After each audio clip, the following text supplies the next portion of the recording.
Hi friends, welcome back. ഇന്ന് ഞാൻ വന്നിട്ടുള്ളത് നല്ല ഹെൽത്തി ആയിട്ടുള്ള ബ്രേക്ക്ഫാസ്റ്റ് ആയിട്ടും അതേപോലെ സ്നാക്ക് ആയിട്ടും ഒക്കെ കഴിക്കാൻ പറ്റുന്ന ഒരു റെസിപ്പിയുമായിട്ടാണ് വന്നിട്ടുള്ളത്.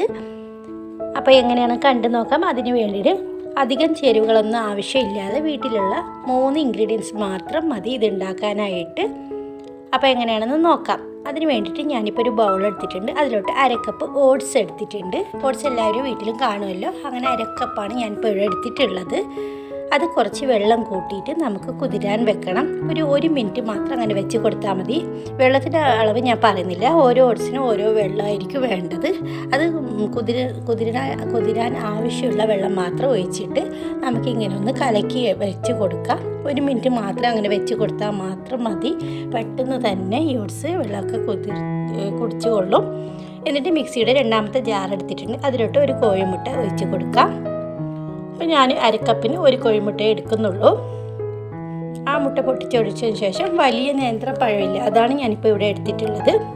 കുറച്ച് നല്ല പഴുത്ത പഴം എടുക്കുന്നെങ്കിൽ അത്രയും നല്ലതായിരിക്കും. അതെടുത്തിട്ട് നമുക്ക് കൈകൊണ്ട് തന്നെ പൊട്ടിച്ചിട്ട് ഈ മിക്സിയുടെ ജാറിലോട്ട് ഇട്ട് കൊടുക്കാം. അതോടൊപ്പം തന്നെ ഇതിൽ ചേർക്കുന്നത് പിന്നെ ടേസ്റ്റിന് വേണ്ടിയിട്ടുള്ള ഒരു നുള്ളു ഉപ്പും കൂടി ചേർക്കാം. മധുരം ഒട്ടും തന്നെ ഞാനിവിടെ ചേർക്കുന്നില്ല. പിന്നെ മുട്ടയുടെ സ്മെല്ല് പോകാൻ കിട്ടാൻ വേണ്ടിയിട്ട് കുറച്ച് വെനില എസൻസ് കൂടി ചേർക്കുന്നുണ്ട്. നിങ്ങൾക്ക് ഇഷ്ടമില്ലെങ്കിൽ ഒരു ഏലക്ക കൂടി ചേർത്ത് കൊടുത്താൽ മതി. എന്നിട്ട് നേരത്തെ കുതിർത്ത് വെച്ചിട്ടുള്ള ഓട്സ് ഉണ്ടല്ലോ, അതും കൂടി ഇട്ടിട്ട് നന്നായിട്ട് ഇതൊന്ന് അടിച്ച് വരണം. ഇനി വെള്ളം ഒഴിക്കേണ്ട ആവശ്യമൊന്നുമില്ല. ഈ മുട്ടയിൽ തന്നെ ഈ പഴമൊക്കെ അരിഞ്ഞ് കിട്ടുമ്പോൾ നല്ല വെള്ളമായിട്ട് തന്നെ വന്ന് കിട്ടും. നല്ല കട്ടിക്ക് തന്നെ കിട്ടണം ഇതേപോലെ. എന്നിട്ട് നമുക്കൊരു ബൗളിലോട്ട് മാറ്റാം. നല്ല ഹെൽത്തി ആയിട്ടുള്ള ഒരു സ്നാക്കാണ്. സ്കൂളിൽ പോകുമ്പോഴോ സ്കൂളിൽ നിന്ന് വരുമ്പോൾ കുട്ടികൾക്കൊക്കെ കൊടുക്കാൻ പെട്ടെന്ന് തന്നെ തയ്യാറാക്കാൻ പറ്റുന്നതാണിത്.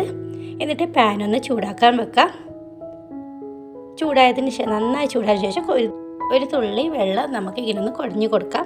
അതിനുശേഷം കലക്കി കിട്ടി ഒന്നും കൂടി നന്നായിട്ട് മിക്സ് ആക്കിയതിന് ശേഷം ഇങ്ങനെ ഒന്ന് ഒഴിച്ച് കൊടുക്കുക. ചെറുതായിട്ടൊന്ന് പ്രസ് ചെയ്ത് കൊടുത്താൽ മാത്രം മതി.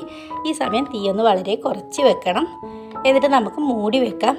ഒരു 30 സെക്കൻഡ് ആകുമ്പോഴത്തേക്കും ഇതൊക്കെ നല്ല ബബിൾസ് വന്നിട്ടുണ്ടാവും, ഡ്രൈ ആയിട്ടുണ്ടാവും. അപ്പോഴത്തേക്കും നമുക്കിതൊന്ന് തിരിച്ചിട്ട് കൊടുക്കാം.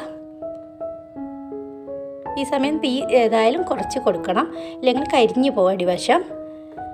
ഇത് നമുക്ക് തിരിച്ചിട്ട് കൊടുത്തിട്ട് ഒരു 30 സെക്കൻഡ് അങ്ങനെ തന്നെ വെച്ച് കൊടുക്കാം.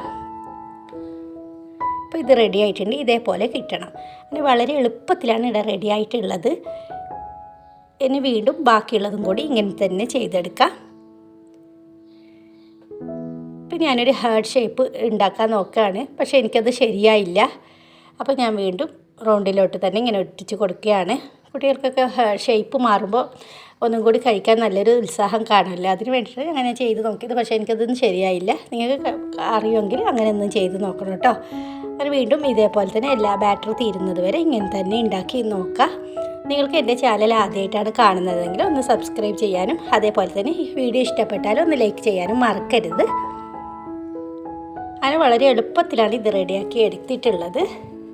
അപ്പോൾ എല്ലാവരും ഇതേപോലെ ഒന്ന് ട്രൈ ചെയ്ത് നോക്കണം. സെലിബ്രിറ്റികളൊക്കെ കുട്ടികൾക്ക് ഉണ്ടാക്കുന്ന ഒരു ഫുഡും കൂടി ആണിത്. ഇതിന് മുകളിലോട്ട് ഞാനിപ്പോൾ കുറച്ച് തേൻ ഒഴിച്ച് കൊടുക്കുകയാണ്. മധുരത്തിന് വേണ്ടിയിട്ട് തേൻ ഒഴിച്ച് കൊടുത്താൽ മതി, ഷുഗർ ചേർക്കേണ്ട ആവശ്യമില്ല. അല്ലാതെ തന്നെ ബനാനയുടെ മധുരമൊക്കെ ഈ പലഹാരത്തിനുണ്ട്. Thank you.